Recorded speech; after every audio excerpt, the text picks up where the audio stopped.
Hey guys, welcome back to my channel and today I'm going to be talking about an article from this website called itsnicedad.com about the graphic design trends to look for and to avoid in 2020. The first trend that we're going to be looking at is liquid illustration. So basically what they're trying to say is that in 2020 there's gonna be a rise of liquid illustration, which means having your illustrations be more wavy, more liquefied, instead of being like a solid. It's gonna have like those so-called dripping effects and everything. And I've actually seen this trend in motion in 2022, like especially during shoe design, to make customs of shoes in which the shoes look like they're melting or something. And even more recently, Ben and Jerry's, the ice cream company, just collaborated with Nike to create a shoe which you can say looks like a melting ice cream. The next trend we're going to be looking at is called sterile branding. And this trend I think is actually really nice. I really like it because it focuses on just the brand. It'll use a simple font, a big bold font, and have it on a very muted background, so no like bright colors such as blue and everything.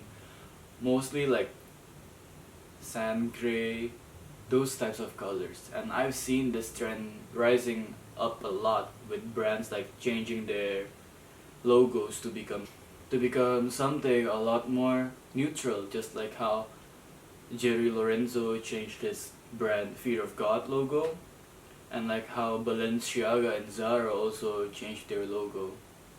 We can also see like other brands such as Off-White by Virgil Abloh change their logo. The other trend I find interesting is actually called stretch type, and in my opinion it's actually the exact opposite of sterile branding. This time they're not using like muted colors, they can use any color they want, and the logo is gonna be really big and stretched to fit the whole screen up. Well, this stretch type trend might look bizarre at first because of all the proportions of the type will be really different.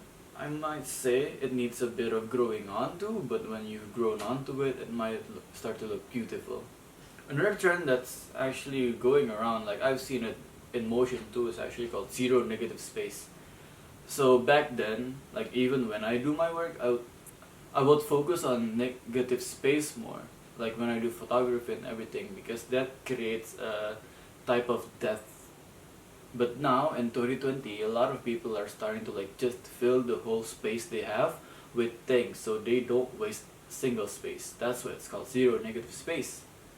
And the last trend that's really gonna be prominent is the use of primary colors. You see applications like Instagram who uses a lot of color in their logo. What I'm saying is that maybe in 2020 they might change their logo just to use like primary colors without the gradients and everything, maybe like RGB or CMYK.